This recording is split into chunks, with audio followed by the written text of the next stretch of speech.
Hello everyone, today is Valentine's Day and so our theme is going to be love.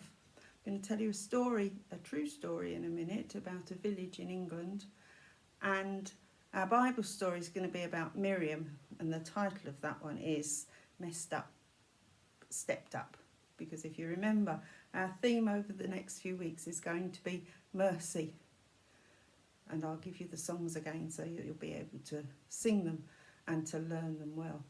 But this is a story about a village in a place called Eyam, E-Y-A-M, which is in Derbyshire, which is further up north than us. And it's 400 years ago it happened. And then 400 years ago there was a plague in this country. Not quite like COVID, but it was a serious plague. And in 1665, a flea-infested bundle of cloth arrived from London for a man who was making clothes in the village of Eyam. And within a week, his assistant noticed that the bundle was damp and opened it up. And before long, he was dead. And more began dying, the people that lived with him and stayed in his house. The disease started to spread, and the villagers looked to their leaders for help. There was the rector, the Reverend William Mompesson, and another minister from a different church called Thomas Stanley.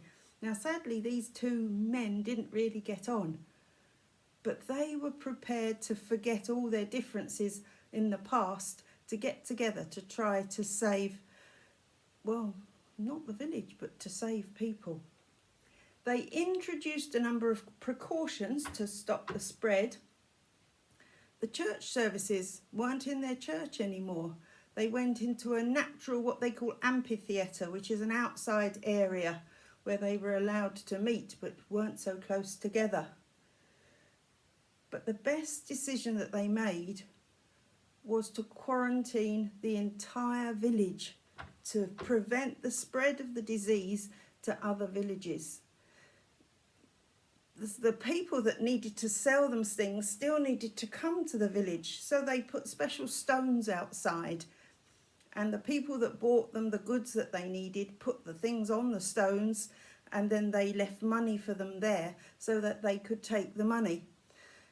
And it says they also put vinegar there so that they could sanitize the money before they took it.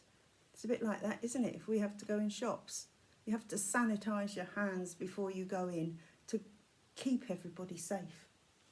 The plague lasted a long time, 14 months. And history tells us that out of that village, 260 of those villagers died, and only 83 of them remained alive. They didn't know who was going to remain alive. There was a lady, her name was Elizabeth Hancock, and she buried in 8 days 6 of her children and her husband. That's terrible. That's worse than today. But she stayed alive. The village's actions, though, stopped the disease from spreading to the surrounding areas. They had a 3-point plan. The most important part was the setting up of quarantine, a bit like our lockdown.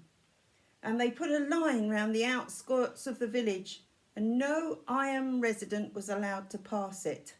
Signs were put up along the side to warn travellers not to enter.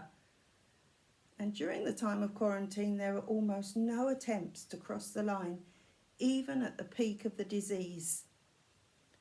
So the villagers, as I said, were supplied with food and essentials from the surrounding villages. Even the Earl of Devonshire provided supplies that were left at the edge of the village. And with the limited understanding that they had 400 years ago, they used that vinegar that I said to try to help kill off the disease. Other measures were taken as well. There was a plan to bury all the victims as soon as possible and as near to the place where they died, so as not to spread the disease. The church, as I said, was locked up so that people couldn't meet together. But despite the village of Iam saving the lives of thousands of people in the surrounding area, they paid a high price. The percentage that they suffered of deaths was higher than in London. And some families were entirely wiped out. So why is that small village of Iam significant? Because they gave up their lives and their freedom to save the surrounding country. Their self-sacrifice is unequalled in the annals of the history of the world. After 1666, although there were many isolated outbreaks, there were no further epidemics of the plague in England. While the events at Iam did little to change attitudes initially, in the longer term, scientists, doctors and the medical world have used Iam as a case study in the prevention of disease. And even today, some of the things that they did, we're having to do to keep ourselves safe and to keep people alive. So I hope you're keeping to the rules of COVID, because we need to show our love for others, just like those villagers in Iam did. We need to show our love not just to keep ourselves safe, but to keep others safe, those that are more vulnerable than those that are more at risk. So please do this. Please show your love during this COVID time.